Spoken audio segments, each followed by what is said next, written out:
Welcome to the Digital Agency Growth Podcast. I'm your host, Dan Englander. Rachel, great to have you on the show.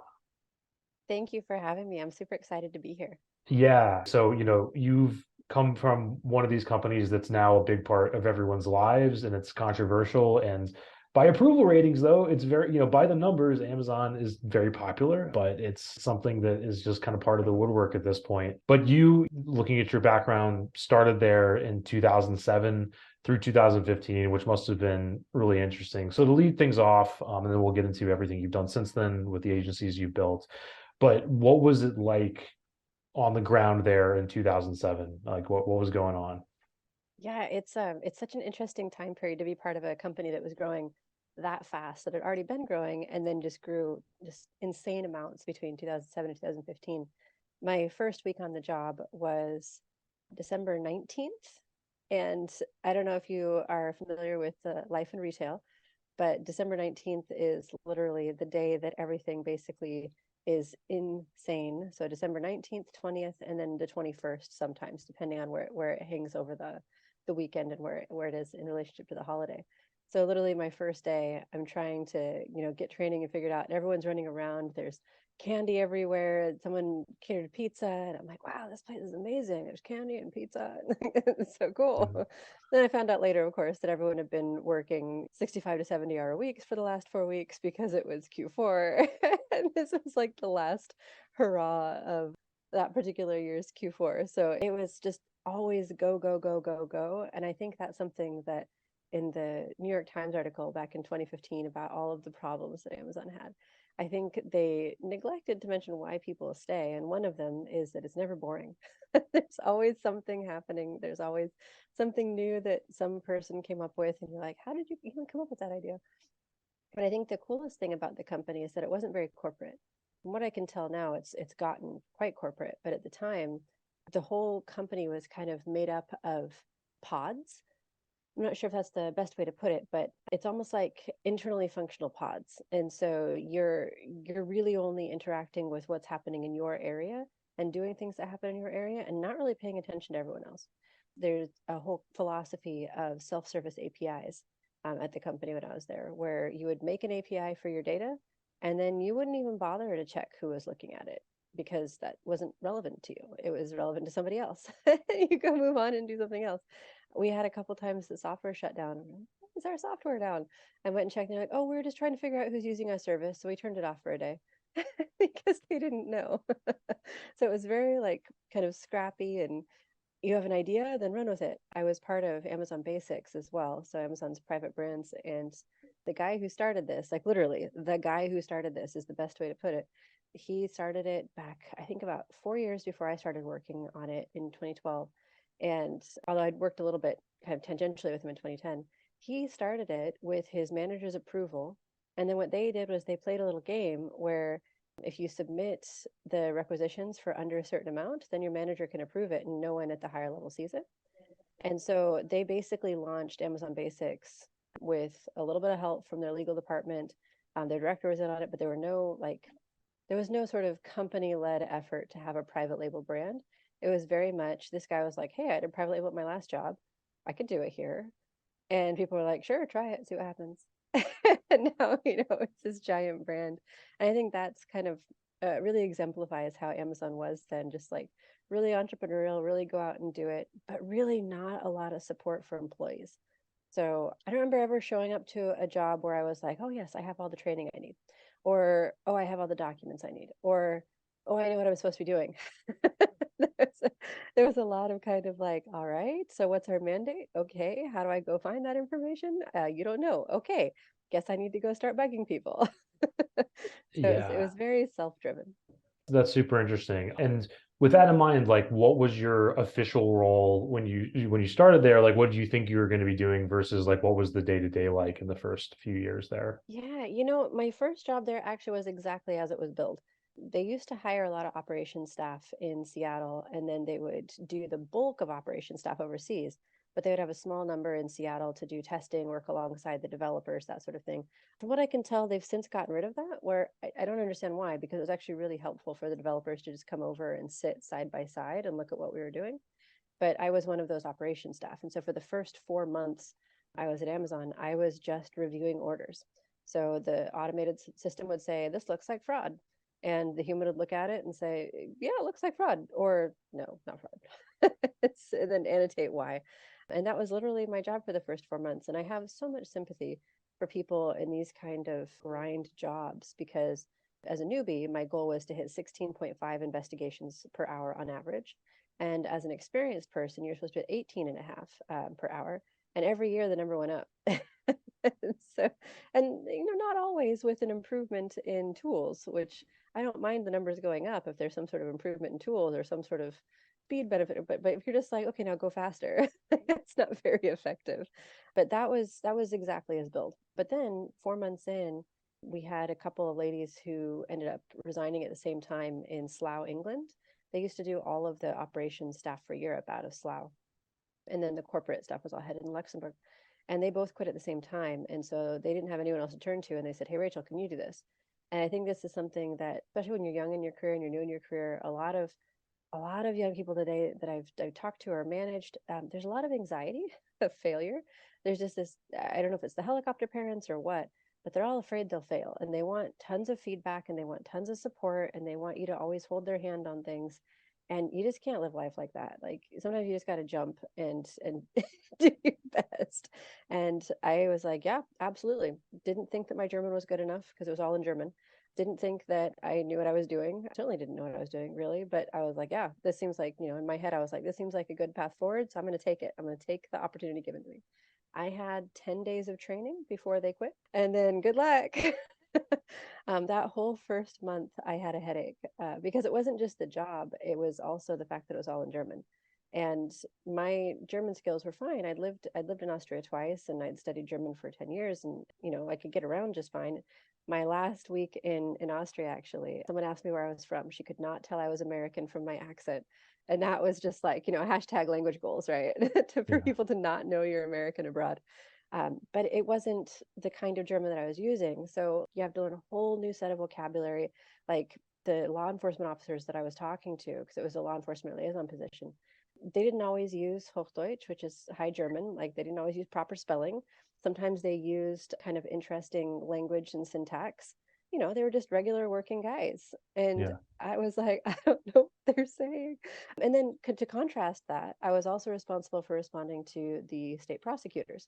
So you have And the sorry to cut you off. So this is like for counterfeit products or something to that effect, or counterfeit what's? products, Yeah. people avoiding taxes, stolen credit cards, misused bank accounts. One time there was a criminal case where someone threw sulfur in his ex-girlfriend's face and he bought the sulfur in the hoodie on Amazon. Like just all kinds of stuff that would come Yeah. across our You don't, desk. because you don't even think about that, like the second and third order effects of selling everything. Right, But right. I guess That that's people a are going to thing. start bugging you for whatever. And there was one case that Yeah. was absolutely crazy where this woman said, well, I'm sorry that I'm not responsible for the charges on this account because I got a boyfriend and then he locked me up in my apartment and used my bank account and money for everything and wouldn't let me leave. And I was like, uh, and then you go look at this person's history on his account and you can see that he's used the same computer every 3 to 4 months at different houses with different female names on them. Yeah. And I'm like, holy moly, she's right. And Right. so then, of course, printing it out, getting everything sorted, sending it to the police, saying good luck with your investigation. you know? Yeah. Yeah. But that was such a fun job. It was so crazy. It was so hard. But just like jumping in and saying, yes, I learned so much in that job, not just from a language perspective, which was super tough, but using Excel, I ended up learning how to use SQL in that job because I had to do database queries to answer the random questions that would come up. Like that, you It's just learn new things. Yeah, yeah, I can imagine. And it's funny because when I think about my entrepreneurial journey, I was never the lemonade stand kid. And sometimes I meet people and they grew up in an entrepreneurial family and it was always kind of in them. But I just remember just not wanting to be stuck in a job after a certain point. And then it just became like a series of decisions and choices. It's almost Right. like the same trajectory of like Breaking Bad, where he's just making like one decision tree, One bad decision at a decision, time. except hopefully it's in the positive direction. But I'm curious, like, what was your experience like? Did you already have a bend towards entrepreneurship before you started at Amazon, or is that something that developed there? I didn't think I did. But when I thought about it years later, I was like, wait, I was that kid who made colored glue packets. So I made like little origami cups and then I would put Elmer's glue in it and then squeeze out the ink from colored pens. Mhm. and then stir it up, and then you could make different colored glue to make cool designs. And I did that. I sold it to my classmates at elementary school. And I Yeah. was like, wait a second, I was coming up with ideas because I just wanted some extra money for Christmas. And so I came up with this idea to get, quarters off my friends. But it's just like, There you it's very go. situational. It was very like solve a problem. I need more money for Christmas. But no, I think it was really Amazon that kind of honed that side of things where I was tossed into so many situations like this law enforcement liaison position. And then I took over recalls and product safety. And, I was the only one doing all recalls and product safety for North America and was given way too big of a mandate. Then I had to do food safety. Then I had to do restricted products. Then when I came back from maternity leave, I was tossed into private brands. Like, good luck, learn this. I never knew what I was doing. And they're like, oh, right. So this is close enough. Now you're in charge of imports compliance. Okay. And so it was just this constant toss it, see what you do, figure it out. Okay, now it's solved. And when I ended up having to leave Amazon for personal reasons, I didn't have any doubt in my mind that I could solve whatever problem came at me because Amazon had already thrown some really hard problems at me and I figured it out.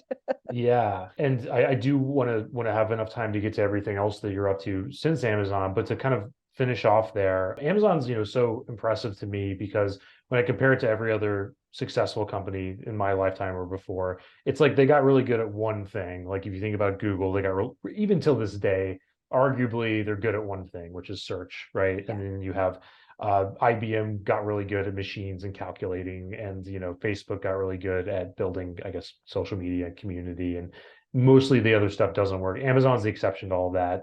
AWS, resounding success. All the products, selling everything. Whole Foods, the acquisition, I guess that came later. There's probably other things I'm forgetting about there. Assuming that you agree that there's something different in the water there, and this is a big question, it's hard to answer, but what are the factors that you ascribe to the company's success?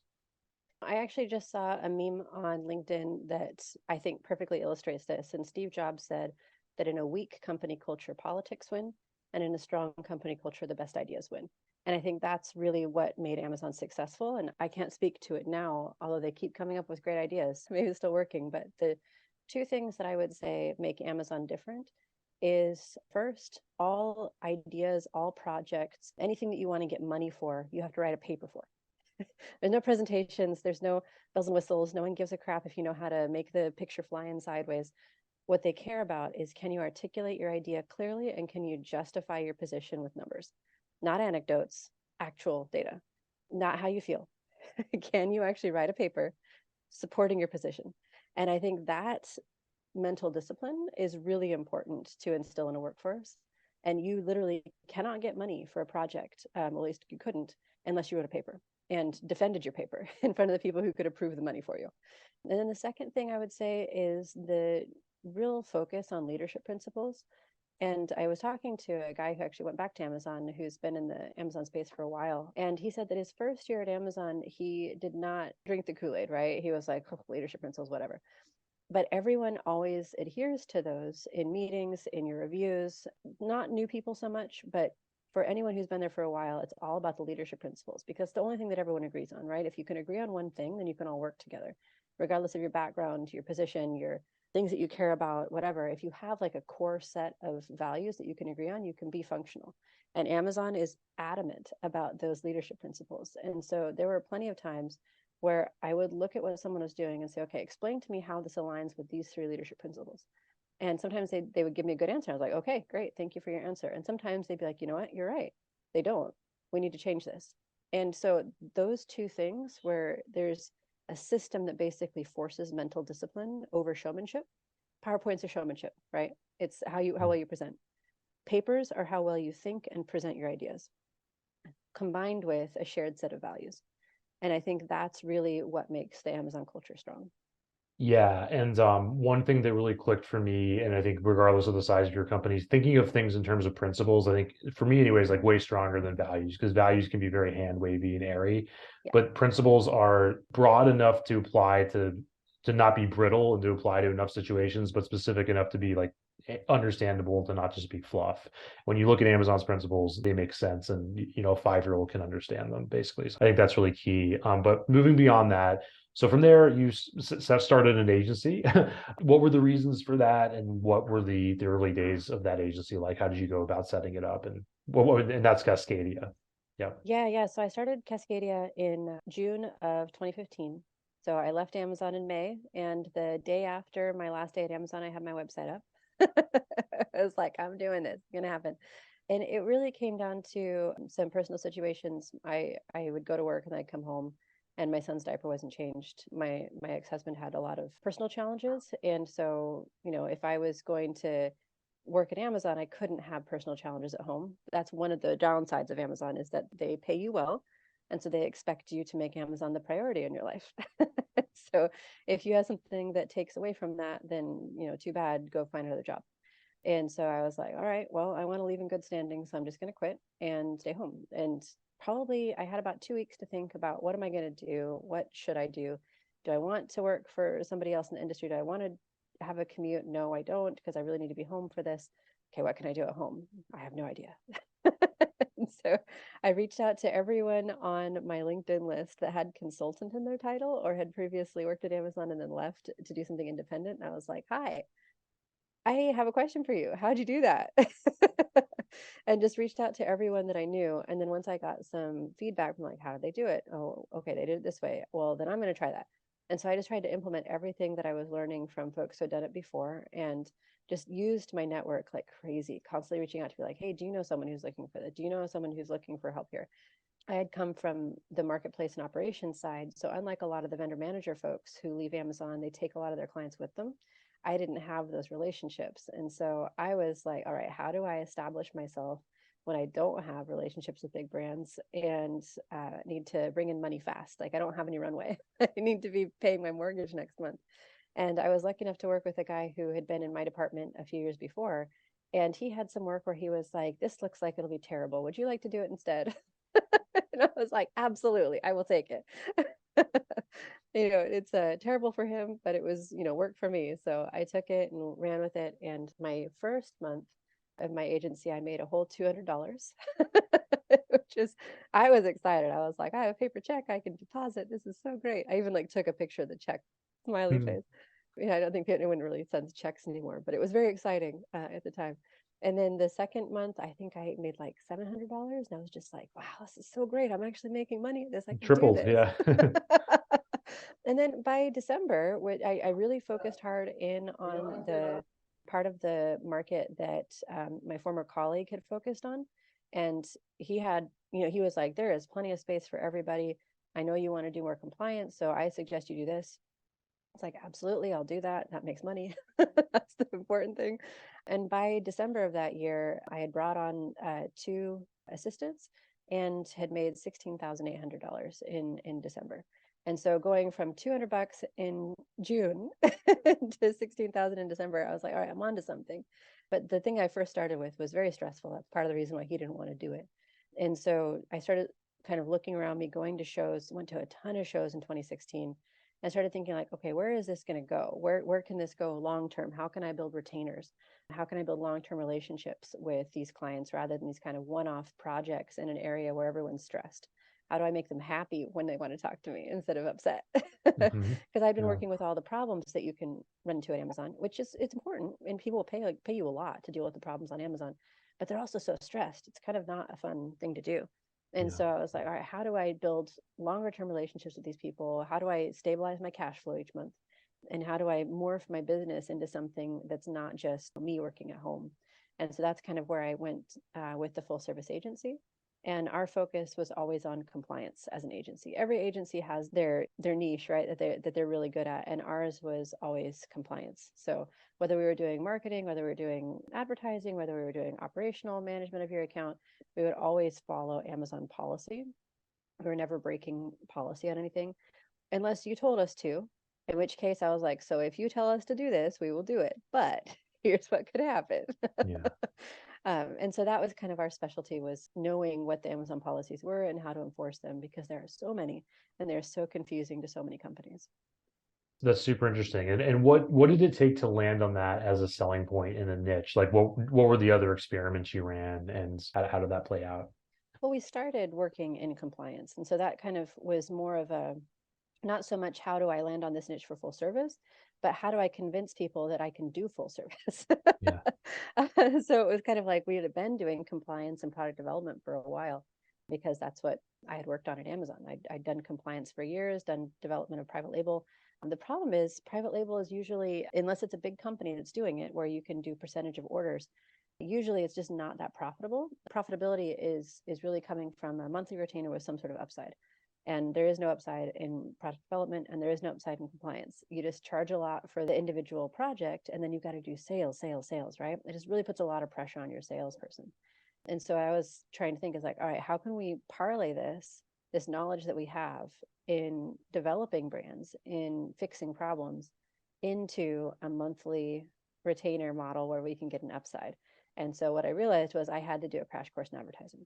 that was the piece I was really missing. And so I worked on my own account. I bought a bunch of leftover stuff, I guess is the best way to put it, from Mhm. a liquidation supplier, and then just practiced ads and just practiced and practiced and practiced until I got good at it. And then we started offering full service. Got it. So if I understand right, like before that, if it was any other piece without the ads, it would be tough to package as a retainer. If it was like operations or compliance, people are like, great, Exactly. get our ops in order. It'll be 3 months and then we'll move on. But if you added Exactly. the ad anchor, then it's like, okay, we've got to keep this. This Yep. is actually Because putting you something always in need ads. motion. Right. Exactly. You always, every Yeah. month, you need ads, especially on Amazon because ads will die. On sponsored products, ads will die. If you go out of stock, they'll die. If Yeah. somebody else overbids you, they'll die. Sponsored products are like the orchids of the ad world. They're so Yeah. frustrating. Yeah, that's interesting. I wish I knew more about flowers to fully get that, but I assume orchids are hard to keep alive. Oh, so Um, painful. yeah, yeah. That all makes sense. And then, we don't have to go through every year of the agency, but eventually you got acquired, it sounds like after approximately 7 years. So in Yep. 2022, what did that acquisition look like? How did that materialize? And yeah, how did that play out? Yeah, it's funny because we grew really fast in the first 2 years. So by the second full year of business, we had already hit $1 million in revenue. So I had been just going at it so hard and trying, and then I was just like, okay, now we'll just coast. Yeah. And then I was like, wait, but I don't actually like what I'm doing anymore. And so that was kind of I'd never actually intended to sell. I was like, I've got a great business here. It pays my bills. Like that's what I wanted. Why would I sell it? And so we coasted for quite a few years, I would say, just bringing in new people working on it. Other people would find a different solution and leave. And, you have that kind of churn that happens in an agency. And we just had a pretty regular stream of inbound and just kept, going through our normal attrition. And we always seemed to be growing a bit by bit. But I got to the point where I was just like, I'm tired of doing this. I want to do something different. But then I was like, oh, but I've got all these people. I've got all these clients. What do I do? Yeah. I didn't really feel good about just like walking away, but I'd spent years working on it. And so that's when I talked to a former colleague in the space who had exited his business. And I was like, hey, so tell me how you did that. And here's my situation. And what do you think I could do? And he was surprised because I hadn't really spent very much time kind of promoting my agency or, talk about it. He's like, oh, wow, you actually do have a big agency. Like I hadn't been kind of tooting my own horn And apparently very how big much. were you at this point? How many So employees? by the time that we were ready to sell, we had 50 employees, but most of them were part-time. Mhm. My philosophy was always to hire part-timers as a first step rather than hiring full-timers. When you hire full-timers, people have certain expectations about the job. They expect certain kinds of growth trajectories. They expect that you're going to give them regular raises and so on. And my philosophy on hiring was I had a core team that I made sure to take really good care of, and then everyone else was basically expendable newbies. So, as long as you have a core team and you have really good SOPs, you don't need expensive people. You can bring in recent college grads, and then after a couple of years, they move on somewhere else. You don't need to have, a really strong retention strategy. And I think I actually came to that from Amazon because that's what Amazon does. You have a core set of people who know what's actually going on, and then you've got a bunch of recent college grads that you just cycle through and churn through. And it just makes it to where you don't have to worry about those people. You spend all of your effort and energy and making sure that those core team members are happy Yeah. Yeah. and that they're satisfied because they're the ones who keep your business running. It just made it to where I was just tired of the whole process, like new people coming in, people going out, tracking new clients, taking care of it. I was like, I'm just the only thing that actually made me excited to get up in the morning was solving client problems and helping them grow. And I was getting frustrated about how we were dropping behind in the game, if you will. because so much of advertising has become automated now. There's a lot of AI that's been built into it, a lot of automation with Amazon, things that because I'm not a programmer, I didn't get in on the ground floor. And so we just never focused on it. We focused on what we could do really well, what I did really well, really, which is marketing. And so, your advertising can be mediocre. If your marketing is good, it'll still do well. If your marketing is bad and your advertising is great, you'll do bad. Yeah. Like advertising just brings people in the door. If your marketing is bad, you'll never succeed. So if you have to choose between marketing and advertising, you can be mediocre at advertising. And so I was like, okay, we can still do this if we're mediocre at advertising because Yeah. we're really good at marketing. But it just got way overwhelming. So when I talked to James about it, got his feedback, went through, made a bunch of changes to my agency over about a year, changes in SOPs, changes in structure, making sure that if I picked person A up from here and I dropped them over here, that they would have the SOPs and the ability to basically do that job within about 2 weeks. That was my goal. And so recordings of processes written down, everything was written down. I would say that we probably invested close to $40,000 in man hours just getting everything written down and sorted. It was a lot of work.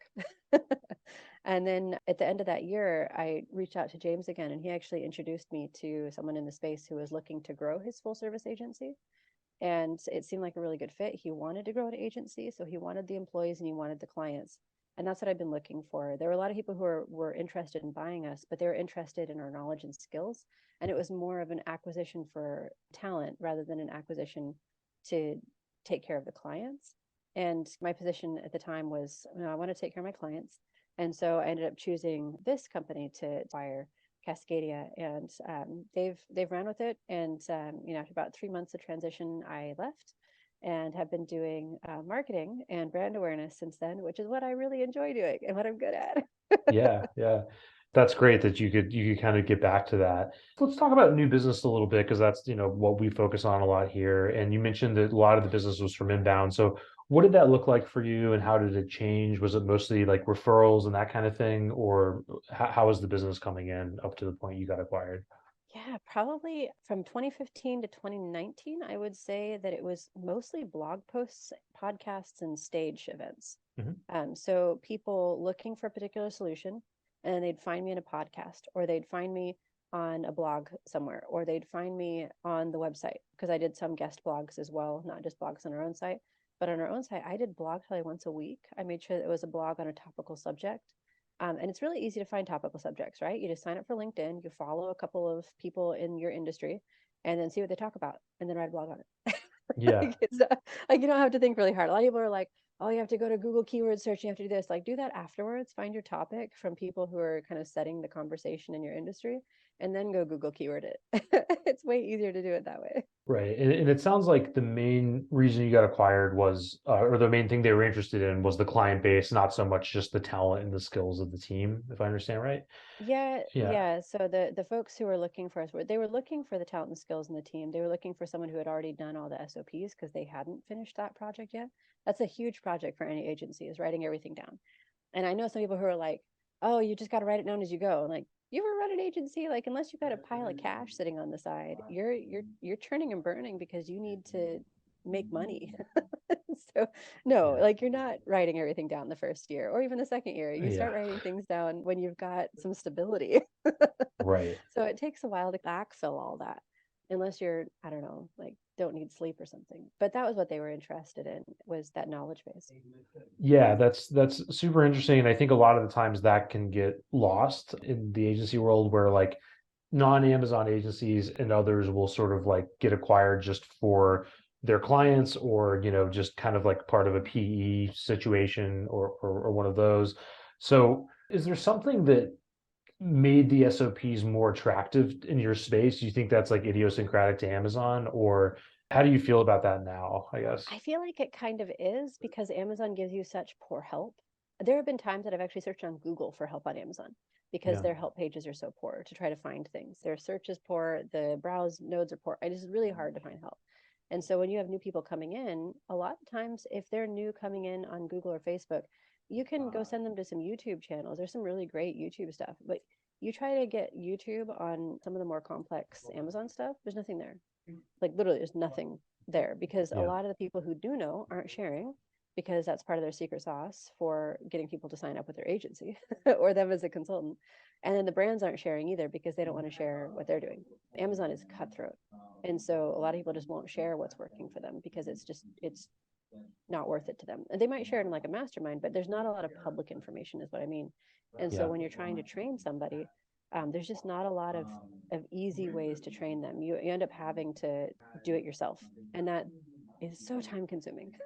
Yeah, and it's super interesting because I have sort of like thought of Amazon as much more of a black box than other tech companies. Like if you want to run Facebook ads, there's a million courses and a million people Yeah. showing you their secrets. And same with Google at this point, it's a mature market for advertising. And what's the reason you think Amazon's more of a black box? And do you see that changing as it becomes bigger and more people enter the space? Do you think transparency is something that's going to happen, or how do you see that playing out? I don't see transparency happening because it's not a priority for Amazon internally, so it's certainly not a priority for them externally. Mhm. Part of the reason is because they have these 30-day sprints everybody adheres to, and so they're constantly launching new stuff. So you have this scenario where the data that you used to create the knowledge base 6 months ago as the knowledge base editor, because there is a team who does this, is now completely outdated because somebody in advertising tech decided they were going to change all the widgets. They were going to change the order of how you set up a campaign. It's all still there. It's just in different order because somebody decided to change it.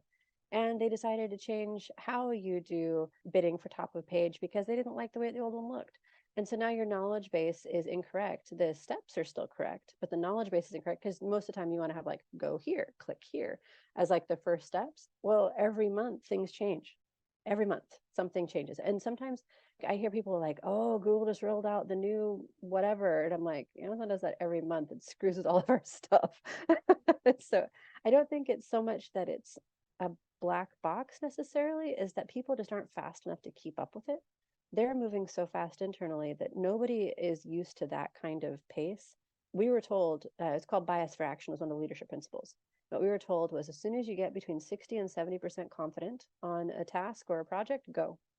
And so you're just move, move, move, move, move. And people just are not used to that. That is not typical. Yeah, that principle is something I've heard about a long time ago, and I think about it and use that all the time, right? And sometimes to our detriment. Sometimes I think we move too Right. fast because I've taken that to heart. But I guess with that in mind, one thing that you said earlier that was interesting is that Amazon has since become much more corporate.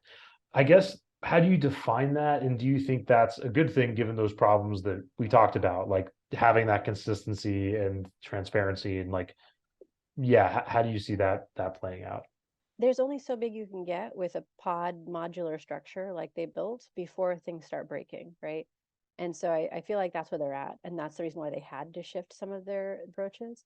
What I mean by corporate is extra layers of paperwork to get things done.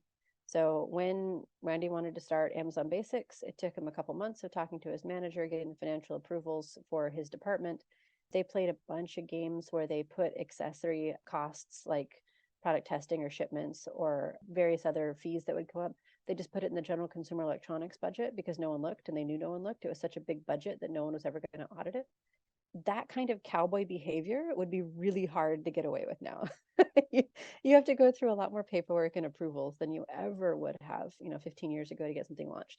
Now, is that a good thing or a bad thing? From a good perspective, there's a lot more structure so people know what they're supposed to do, as opposed to you have to be a certain kind of person to be successful at Amazon, as opposed to here's the way to be successful at Amazon, right? Like people like me, people like Randy, we were just like, sure, we'll cowboy it. Let's do this thing, right? But not many people are willing to do that or feel comfortable. And it doesn't mean that they're not capable people who can add to the value of the company. It just means that they're not comfortable with jumping in with both feet and then maybe not landing. And that's a very different mental perspective. And so now it's just a lot more paperwork. They now have a review process where you have to talk about your superpower. And I remember the first time that came up, any of the OG Amazon people were just like, really? We're talking about our superpowers now? And so it's just, some of the new people are like, oh, that's cool. We can talk about a superpower. And I actually do think that knowing what your superpower is important because it helps fuel you in your job and you don't feel stuck when you're in a job that isn't using your superpowers, right? But it was just funny because like that kind of more touchy-feely kind of thing that they're trying to do, a lot of the old school Amazon people are like, this is dumb. And the new people are like, oh, this is nice. Yeah, that's also interesting, which is like, right now there seems to be so much attention on not just Amazonians, but people that understand Amazon, and you saw that when your agency was acquired, kind of finding that sort of talent. How do you think that, and also like it's much more entrepreneurial type of talent because it's much more of like you need a broader understanding, it seems like, to run an Amazon agency because you've got to understand inventory and you've got to understand Yeah, so much the more. whole supply chain. Yeah, so, now, you've kind of built this consultancy, but that talent, that need for that sort of talent, how do you think that's affected by like Gen Z? Like, where do you where do you see like Gen Z working in a company like Amazon, and how do you see that playing out? I'm really curious how that's going to go because some folks that I've hired who are younger, because I hired a lot of young folks and I went with it. Some of them are just taking it and running with it and just love the idea that they can make their own decisions, make their own time, work remotely. One of my former employees has done a great job at the agency that bought us.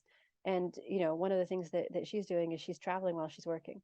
And so she travels during the day and she works in the evening at night on US time. And so there's that kind of person who's like, oh, this is great because this can enable the life that I want to have. And then on the opposite side, I got lectured a couple of times by these, kids who had an internship, right? That was all they had under their belt, lecturing me about how I needed to do this, that, and the other thing. And I'm just like, really? So before you start lecturing, and I know I did this when I was in my 20s, right? In my early 20s, my first job, I was like, they just don't know anything. And I feel like there's this job kind of teenage attitude in your 20s where it's your first time working in a proper job and working for people who have experience. And you're like, ah, they just don't know this. They just don't understand. there's this like there's Yeah. this like very almost teenage attitude towards it where you need to kind of beat that out of yourself.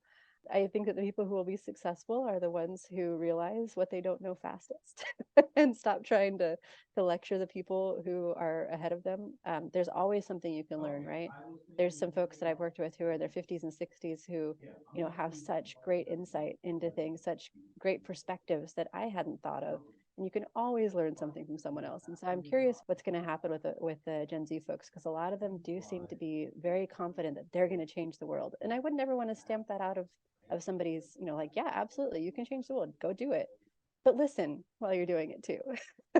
Yeah, I think what I've observed is that they're much more like, yeah, if we're not feeling it, we're just going to move on. And I'm like, great, Right. then have the courage to move on, but don't quiet quit. That's the issue That as one well. is really interesting to me. Yeah. Like, I don't know. Like when I first started at Amazon, I never said no to anything.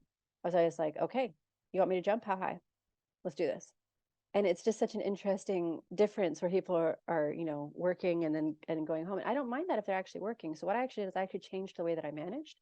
So my first job at Amazon was hourly, and then I went to salary. And what I saw was that some salary people did the quiet quitting thing, right? Because no one was paying attention. They were getting their salary, whatever. I actually only ever offered hourly roles. And then I would make everyone track their time. And which is a thing that you should do in an agency anyway. You need to have people track your time so you can job cost them. But I also used it as a way to make sure that people were accountable to themselves and each other because it's really easy to take a break and go talk to someone for 15 minutes in an office, right? And that you as the employer just paid them for that 15 minutes of chit chat. Was that chit chat actually valuable? Who knows?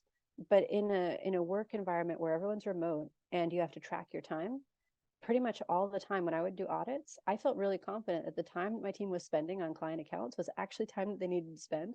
And then when I thought it wasn't, where I'd see like a bunch of meeting time where they weren't describing what they were working on or what the challenge was they were trying to solve with these meetings, I go back to them and say, hey, I saw these descriptions and I see like 8 hours worth of meetings on this client. Can you talk to me about what you were having a meeting on? What was the goal and what was the solution that you came up with?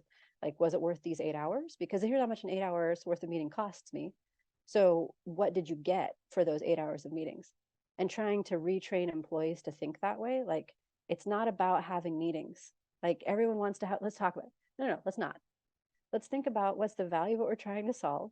And then if it's that important, bring in the people who need to solve it and solve it now. Get it done in a meeting if you can. Don't waste your time. Don't waste your money. And so trying to like redirect how they think. When I did that with some of the younger folks, they took to it really quickly and really appreciated not being told when they had to work. Right. And so I think that may be something that some more traditional employers will have to get used to is not telling people to show up at an office 9 to 5 and then expect them to like it, because that's not going to happen. Yeah, I think that's a good reframe, is like once employees can kind of read it as like, no, this is actually the cost of you having the liberty that we're giving you, then it makes a lot more sense. So with that, speaking of time, I want to be respectful of yours. What are you up to now at Azama? What are you doing? Yeah, so I'm doing what I actually like, Mhm. which Yeah. is always helpful, which is all marketing and brand awareness. And so one of the things that I learned doing ads on Amazon for so many years is you can see how people are responding to your product and how they're responding to your brand through the ad reports. And so I used ad reports not really to manage my ads, which was kind of silly, but I used it almost always to manage my marketing. And last year in October, Amazon expanded out the reports that they were giving to folks about their sales, click-through rates, impressions, and so on. They expanded it out to where you could see it by product. So now you don't even have to have ad reports. You can just use the reports that they actually give you. They're real reports that tell you what your repeat purchase rate is, what your conversion rate is per keyword. I mean, it's like stuff that in other marketplaces or on your own website, people are like, really? You didn't know that? No, we did not know that on Amazon. We had to extrapolate. And so it's been so great to actually have that data, because then I can take it and go back to the page and say, okay, what's missing in the page? Or, okay, people really like this part, but it's way at the bottom. Let's move that to the top. How do you then take that seller, which is what your page is on Amazon? That's your sales page, right? How do you take that sales page and make it to where every person who lands on that page is like, hi, yes, I want to buy, add to cart. And the person who doesn't want to buy says, nope, not for me. Because one of the worst things that you can have is a return. Amazon makes returns really easy. And so if somebody who shouldn't have bought it buys it, that's coming back, and you just paid for that shipping out the door for free. And if they claim it was defective, you're paying for the shipping back too. And so it sometimes will take up to 5 to 10, depending on the price point and the product, sometimes 5 to 10 sales to make up for one return. Yeah. And so I do not believe in maximizing conversion beyond a certain point, because you want to make sure that you're polarizing with your page. You want to make sure that you really attract the niche you want, and that you have really high conversion for those people, and that you really repel the people that you don't want, because otherwise you're going to have just crazy return rates. This is especially the case in things like shoes, right? Where you really want people to know this is not a wide foot shoe. This is for narrow feet. You don't want anyone who has semi-wide feet to buy it. Then make sure it's really obvious. Make sure that people who are on the fence don't buy it, right? You want the people who are like, oh yeah, I can never find shoes that fit my narrow feet. You want those people to be buying your shoes, right? And so I think that's the thing that is exciting about what I'm doing now, is I'm really trying to put myself in the mind of that customer. Like, who is really my audience for this product, and how can I make this page look as though it's speaking right to them? And then for the people who aren't my customer, hopefully they don't even click on it. Hopefully I've done a good enough job with my title and primary image that they don't even want to click on it. But when they do click on it, they don't buy. So making sure that you can optimize that conversion rate for profit and not just for revenue. A lot of folks are just like trying to revenue, especially the agencies, Yeah. because they're motivated by top line revenue share. And Right. that's not a bad thing. Like, as the brand, you should be kind of controlling what the agency is doing. Otherwise they will just go crazy trying to get that revenue share. But that's really not as helpful to the brand if you're having these kind of high defect rates. So making sure that the marketing is really great. And then the other thing that I do is brand awareness. Amazon has done a okay job, not great, but okay job at copying the social tools that are available on the web and trying to co-opt them into the Amazon marketplace. So there's posts now, which are basically like Instagram posts. There are lives. So those are basically the Amazon version. They're trying to take over market share from QVC. But what I actually use lives for with my clients is I use them for shorts. So I don't do lives longer than 3 to 5 minutes. I kind of treat them as a longer version of a TikTok or a reel. Mhm. And it's just a product demo, three to Yeah. 5 minute product demo. That's it. And just run them every single day. And you would be astounded at how successful these short little bits are on Amazon. These little product demos. Product demos are massively successful on Amazon. People just want to know, like, is the marketing that you're telling me actually legit? And it's really hard to fake one of these kind of not super high quality videos, right? You have a video and you're like, okay, now I'm opening the box. Now I'm showing you. Here's the battery compartment, right? It's like you Yeah. can't fake that, right? And so that adds a legitimacy level that otherwise isn't there on your nicely polished, beautiful page. And the other thing that they've also added somewhat recently is only in the last 6 months is email campaigns. So you can actually email your past customers on Amazon. So I just set up an email campaign to 69,000 past customers for one client. And so we're actually sending a message about a new set of products, like it's a new set bundle, to 69,000 past customers who may have interest in the product. And this is the kind of thing that if you had your own website, you've been able to do for ages. And so people are going to be like, really? You can post things, you can make videos, you can send emails. I'm like, yes, it's so exciting because on Amazon, they haven't ever let us do that. They're Amazon's customer, not the brands. Right. And so over the last year, they've actually been like, no, we actually want to have brands come to Amazon. We want brands to be excited about being on Amazon. So here's your connection to your customer. And it's like, holy crap, you can actually build brand awareness on Amazon. Yeah, that's huge. And I remember that from my self-publishing, which is on a very small scale. So you can't really reach out to anybody until recently. So I think that's great. And we could probably do a whole other episode on what it takes to make one of these pages, not just convert, but to actually fulfill. And I think it really sort of demonstrates the alignment of incentives between, an Amazon agency or consultancy and client versus like the usual model where you're just sort of shoehorned into one area. And it's like, as long as we're getting sales, we're getting sales. But the fact is, all the dynamics that Amazon's sort of like forcing you to focus on is what every business would have to deal with everywhere. It sort of like exemplifies how hard it is to find people that can understand all these competing incentives and Yeah, variables. for sure. No, it Yeah. is. It's really hard. And there was someone I talked to recently who said that he estimates that there's a shortage of 30 or 40,000 workers in the Amazon space.